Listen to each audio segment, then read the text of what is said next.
What's up everyone, and welcome to my first place Undefeated Vegeta deck profile. I am really enjoying the deck right now. He's so strong.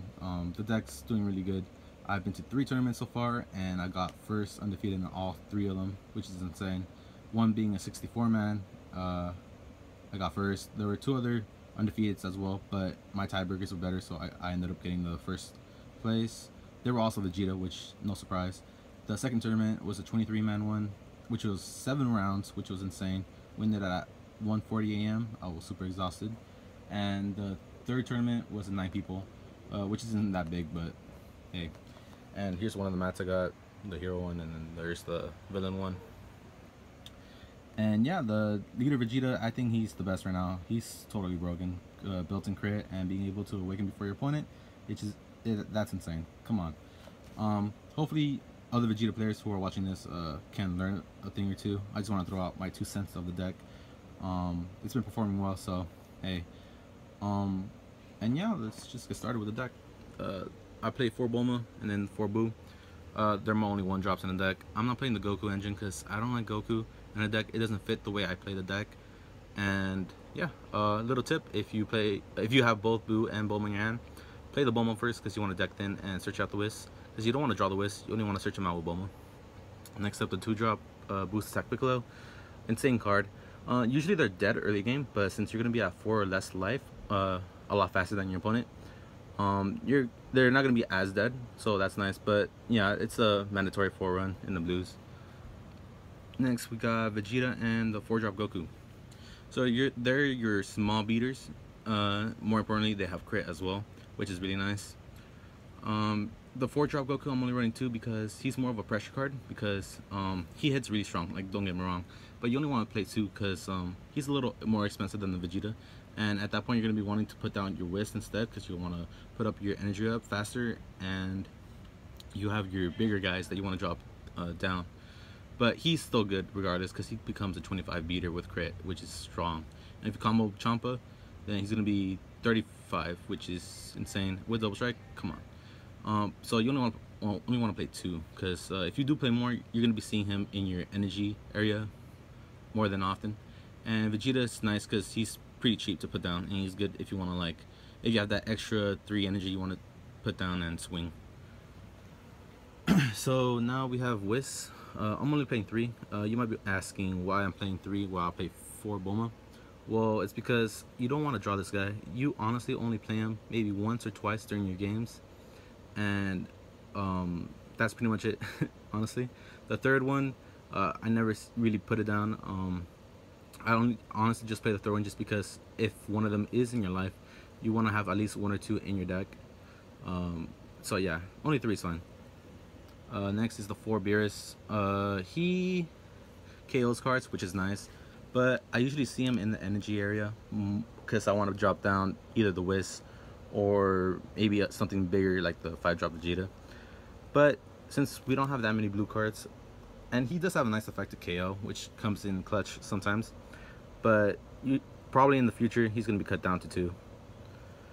But you gotta play him for 4 right now. Oh, and another thing, he has double strike, which is nice, and I wanted to get into the double strike thing right now. So the way I play the deck is I like swinging only with crits to the leader, because I don't want to give my opponent any advantage getting an extra card, because I want to make sure I'm ahead of them for sure. So usually when you're swinging with double strike, it's going to be when it's lethal, when they're 2 or less, when they have to defend, or else you win the game. So that's kind of the only time you're going to swing the leader. You can also swing over battle cards with these the Beerus or this 5-drop Vegeta, but that's pretty much it. So the 5-drop Vegeta draws 2 when you summon it. Really nice. You could evolve over it on Vegeta. That might not happen. I usually just summon him with the 5, but the 2 draw is really nice because if you're winning the energy race, it's really important to have more cards than your opponent in your hand, especially if you're playing against Broly, because you're gonna be at low cards because that ability is so annoying.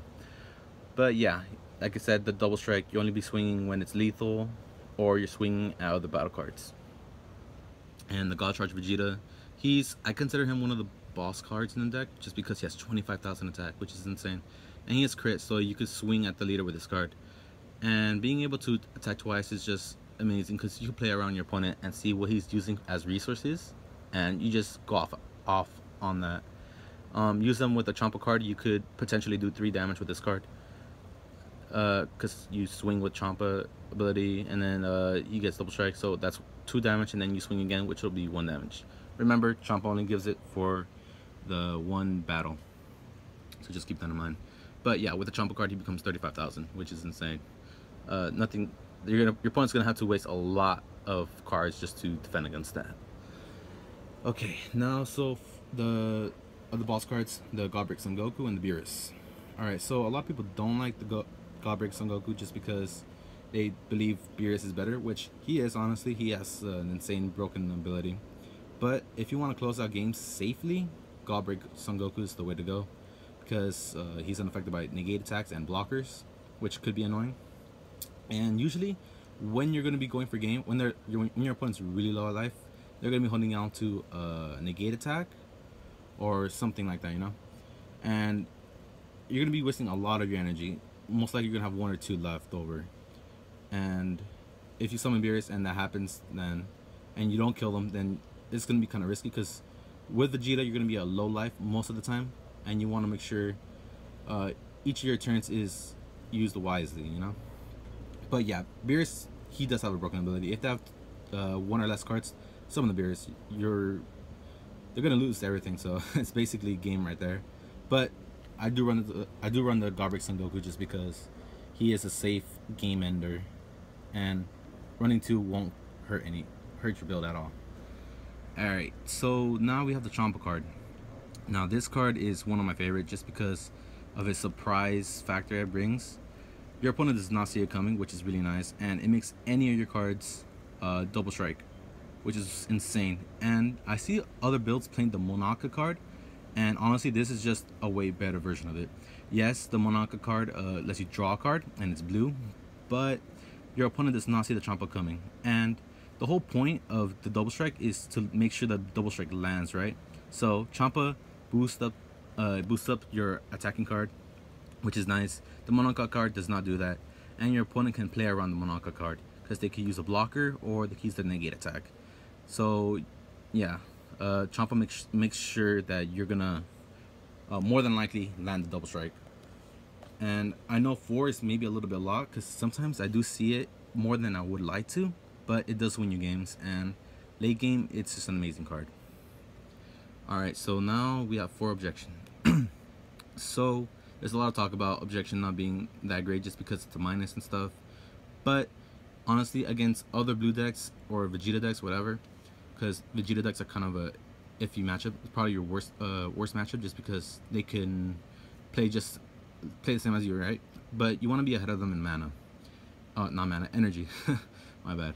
But yeah, objection really helps out on that. I always want to see at least 1 objection in my opening hand because it's really nice. And honestly, you're playing Vegeta, so you're going to have a lot of cards in hand. More than your opponent, especially if they're not playing Vegeta as well. You're going to be up ahead of them. And if you go second, you're already 2 cards ahead because you draw a card and use Vegeta's ability. So you can afford to play objection. I usually just play 2 a game, and the other 2 I probably just use that energy, or I just don't draw them. So I play 4 just because I want to see it in my opening hand. Next we have the Whisk Negate Attack, which is really nice. It's a staple in blue. Hold on to these when you're below 4, because that's when your opponent's going to be swing trying to go for game, because they want to try to kill you, you know. So hold on to your Whisks. Next we have Senzu Bean, and I use this card more defensively than offensively because you get more value out of it if you use it on your leader when you're defending, because the 5,000 boost lasts the whole turn. So that's basically it. And here's the whole deck. If you can see it, you can just pause the video right now if you just want to see it.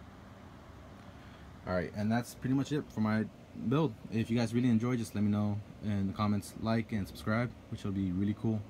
If you guys are interested in me making a video of like how to counter Vegeta, because there are a couple of cards that you can use to make your mashup a little bit better. I believe this, yeah, for blue, yellow, well, not really yellow, blue, red, and green, there are cards that you can use so you could get out of the Vegeta lock. And I call it Vegeta lock just because I mean, anyone could do it, but Vegeta does it a lot better, where you just keep them at 5 life and you don't let them awaken while you are awakened, because you're going to be using your ability to get there, and maybe they swing and stuff. And you just start getting card advantage from there, drawing cards, and then building up your energy until you're ready to pretty much kill them off, or use the Beerus ability to nuke them or something like that. But yeah, there's some cards that you can use to counter it and stuff, and if you guys want to know or see a video so I could go more in depth than that, just let me know in the comments. And if you have any questions, like I said, I'll try to help you guys as much as I can. It's just me as a Vegeta player trying to give my 2 cents to the community. And yeah, thanks for watching everyone, and see you next time.